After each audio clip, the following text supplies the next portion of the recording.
하나님 말씀은 누가복음 3장 1절부터 20절까지의 말씀입니다.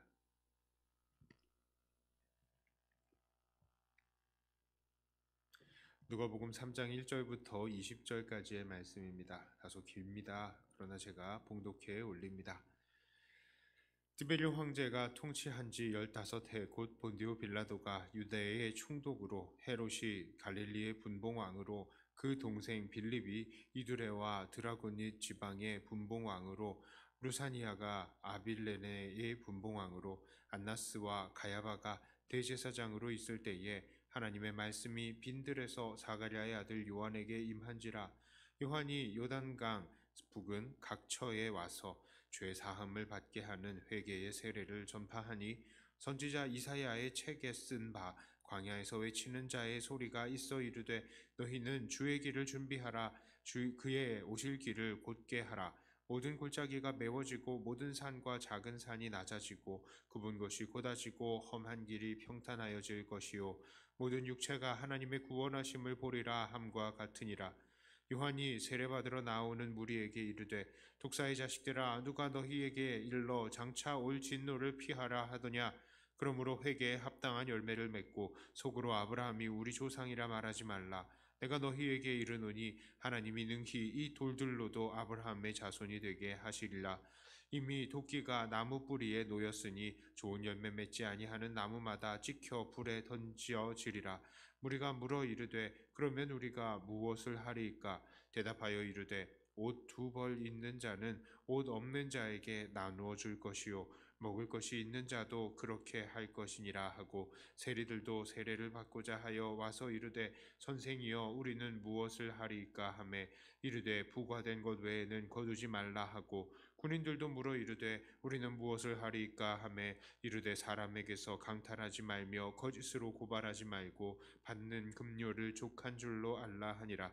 백성들이 바라고 기다림으로 모든 사람들이 요한을 혹 그리스도신가 심중에 생각하니 요한이 모든 사람에게 대답하여 이르되 나는 물로 너희에게 세례를 베풀거니와 나보다 능력이 많으신 이가 오시나니 나는 그의 신발끈을 풀기도 감당하지 못하겠노라. 그는 성령과 불로 너희에게 세례를 베푸실 것이요 손에 키를 들고 자기의 타작마당을 정하게 하사 알곡은 모아 곳간에 들이고 쭉정이는 꺼지지 않는 불에 태우시리라. 또 그 밖에 여러 가지로 권하여 백성에게 좋은 소식을 전하였으나 분봉왕 헤롯은 그의 동생의 아내 헤로디아의 일과 또 자기가 행한 모든 악한 일로 말미암아 요한에게 책망을 받고 그 위에 한 가지 악을 더하여 요한을 옥에 가두니라. 아멘. 자, 요한이 베푼 세례는 무엇입니까? 예수님의 길을 예비하는 세례였습니다. 그는 광야에서 사람들에게 그의 길을 예비하라 라고 외치면서 세례를 베풀었기 때문입니다. 그런데 그의 그 세례는 또한 무슨 세례라고 하죠? 이 3절을 보니까요. 그 세례는 바로 회개의 세례다라고 말을 합니다. 이것이 의미하는 바는 무엇입니까? 바로 예수님을 모시기를 원하는 사람들이 마땅히 행해야 하는 바는 바로 회개다. 예수님을 준비하는 과정 중에 필수적인 것이 바로 회개라는 것입니다. 자, 회개는 무엇이죠? 회개는 죄를 깨닫고 그 죄를 아파하며 삶이 변화시키는 지정의의 3요소를 가지고 있다라고 말씀드렸습니다. 예수님을 누군가 모시기를 원한다면 바로 이 지정의가 변화가 되어야 된다는 것이죠. 오늘 본문에 나타난 회개의 모습이 그렇습니다. 세례 요한의 명확한 회개의 선포가 있었죠. 사람들의 이 죄악을 가리키면서 회개할 것을 촉구했던 것입니다. 자, 그리고 사람들도 세례를 받으러 나오면서 어찌해야 할지를 물었습니다. 자, 이들은 분명히 그 마음에 찔림이 있어서 그들이 어떻게 해야 할지를 물었던 것이죠. 자, 그리고 그들은 세례를 받았습니다. 그리고 예수님을 준비하는 마음으로 삶을 돌아보기 시작한 것이죠. 지적인, 정적인, 의지적인 모든 요소가 지금 이 세례를 받는 사람들의 모습에서 다 나타나는 것입니다. 자, 예수님을 모시기 위해 준비하는 것에도 이러한 회개의 모습이 필요하다면요. 예수님을 이미 우리의 마음에 모신 우리들의 삶은 어떠해야 하겠습니까? 당연히 우리들도 회개해야 하는 것입니다. 그런데 놀라운 점이 있습니다. 그것은 하나님의 아들이신 예수님도 이렇게 요한에게 나와서 세례를 받으셨다는 거예요. 아니, 요한의 세례는 죄를 씻는 회개, 자기의 이 죄를 다 하나님 앞에 내어놓는 회개인데 지금 왜 예수님께서 세례를 받으셔야 되죠? 예수님은 죄인이십니까? 아닙니다. 절대로 그렇지 않습니다. 세례 요한도 예수님에게 내가 예수님에게 세례를 받아야 될 것인데 라고 말할 정도였습니다. 그러나 예수님께서는 굳이 세례를 받으셨죠. 그 이유가 무엇입니까? 그 세례는 바로 예수님께서 모든 인류를 대표해서 받으신 세례이기 때문입니다. 예수님도 이렇게 먼저 본을 보이시면서 세례를 받으시고 그것을 통해서 우리에게 가르쳐 주신 것이 무엇입니까? 바로 우리 모든 사람들이 회개가 필요하다라는 것을 가르치신 것입니다. 그렇습니다. 우리 모두는요, 회개해야 돼요. 자, 하지만 요즘 우리들에게는 이런 회개가 있습니까? 정말로 그렇지 않은 것 같아서 염려스럽습니다. 저의 염려의 이유는 이렇습니다. 저는 요즘 우리의 모습을 이 회개의 요소인 지정의의 요소로 나누어 보고 싶습니다. 첫 번째로요, 지적인 요소를 살펴본다면 요즘은 정말로 무엇이 죄인지를 알지 못하는 세대입니다. 왜 알지 못합니까? 하나님을 모르기 때문이에요. 하나님도 모르고 또한 하나님께서 무엇을 기뻐하시는지도 모르는 것입니다. 얼마 전에 제 친구 목사랑 전화 통화를 하는데 친구 목사가 그런 얘기를 하더라고요. 야, 다음 세대 이거 예수 믿겠어? 자기 반성도 없는 시대, 뭐가 죄인지도 모르는 시대에 정말로 예수 믿겠어? 애들이? 그런 얘기를 하더라고요. 정말로 그렇습니다. 자기를 돌아보지 않고 성찰하지 않는 시대예요. 그리고 정말 하나님이 어떤 분이신지, 자기가 누구신지 몰라요. 생각하지 않습니다. 그러니까 죄가 뭔지를 모르는 것이죠. 그저 자기가 자기의 왕이 되어서 자기 뜻대로 살아가는 것을 좋아하고 그것이 그냥 진리라고 생각하고 마는 것입니다. 요즘 사람들한테 진리가 뭐냐고 물어보면요, 어떤 사람들은 이런 식으로 얘기하죠. 치킨이 진리입니다. 치킨은 항상 옳아요. 이런 식으로 얘기를 하죠. 사람들에게 이렇게 물어봐도 진리에 대한 답이 안 나와요. 그러나 진리가 무엇입니까? 진리는 하나님이십니다. 그런데 사람들에게는 이 하나님이 증거가 안 되죠. 왜 그렇습니까? 그만큼 사람들은 하나님을 알고 싶어 하지 않고요. 그냥 자기가 왕이 되고 자기 소견에 옳은 대로 행하기를 즐거워하기 때문입니다. 이런 사회 속에서는 하나님에 대한 뜻을 전하는 것이 오히려 귀찮고 사람들에게는 불편한 것이 되는 거예요. 요즘 사람들한테 동성애가 죄입니다 라고 말하면 듣기 싫어하죠. 우리 기독교인들이 입 다물라고 말합니다. 부동산 투기 죄입니다. 종교다원주의 죄입니다. 이런 식으로 말 전하면요, 너무 어렵습니다. 당장에 성도들 속에서도 그런 말 듣기를 불편해하는 사람들이 많거든요. 우리 목사님 너무한다. 딴 사람들 다 하는 거 그냥 좀 놔두지 뭘 죄라고 그러냐. 딴 사람들 다 하는데 이 정도는 괜찮지 않냐. 죄를 죄라고 말하지 못하는 사회, 하나님의 진리보다 사람들의 기분과 상태가 중요해진 오늘날의 사회 분위기 속에서 우리는 이 진리가 없어졌기 때문에, 진리가 보이지 않기 때문에 우리는 점점 회개마저 잃어버리고 있는 것입니다. 기준이 없는데 회개할 이유가 없잖아요. 두 번째로요, 사람들의 마음에는 사랑이 식어지고 감정이 메말라가고 있기 때문입니다. 죄는 알고 그 결과에 대해서 안다고 하더라도 그 죄에 대한 아픔이 없어요.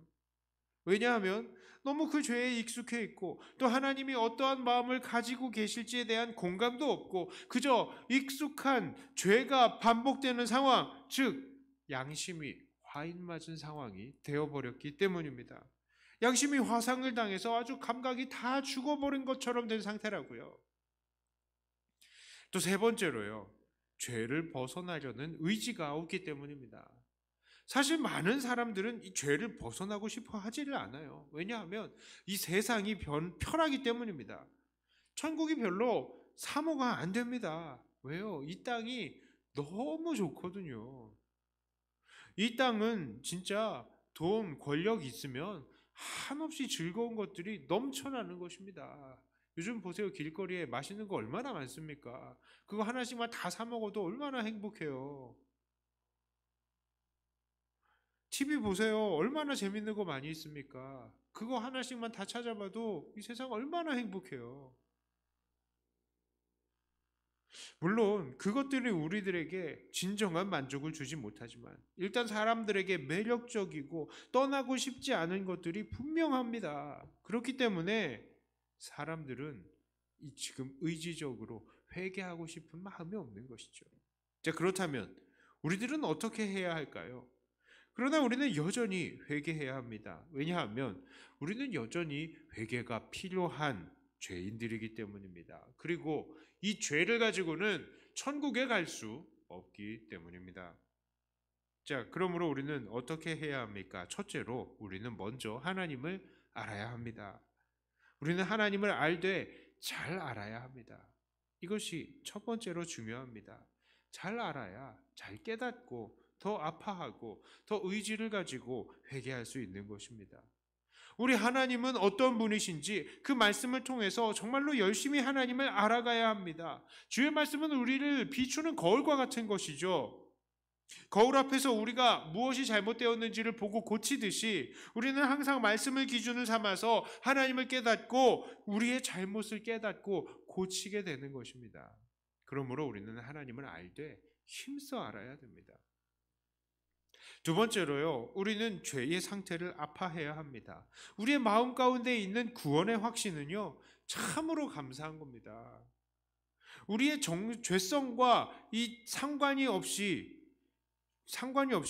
우리에게 구원이 허락된 것을 믿는 것, 이건 참 잘하는 거예요.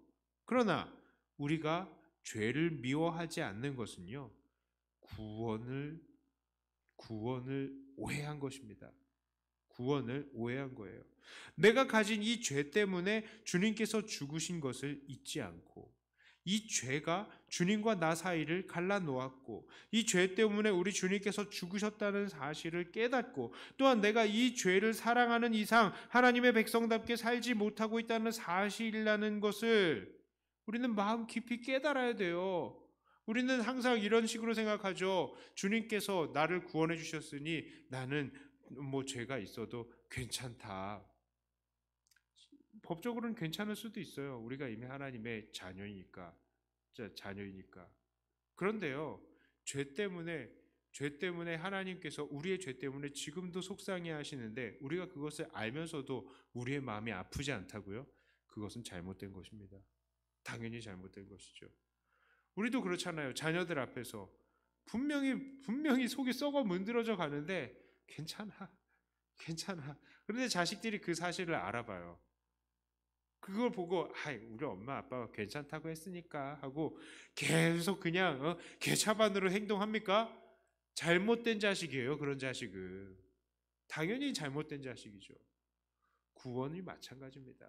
하나님이 너희들 의인이야, 구원받았어, 너희들 죄 용서받았어, 그 사실 법적으로 그렇다 하더라도 우리가 그 죄를 미워하지 않고 죄를 사랑하고 있다, 잘못된 자식입니다. 잘못된 구원받은 자들이라고요.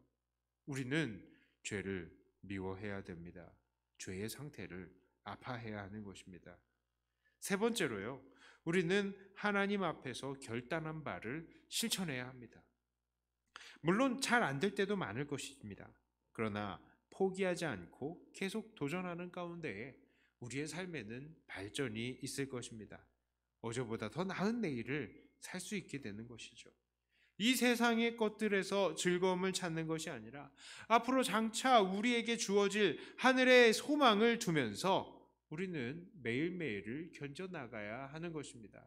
우리가 그렇게 회개의 삶을 결단을 하고 실천하면서 나아갈 때에 잘은 안 되지만 그래도 우리는 조금씩 발전하게 되는 것이죠.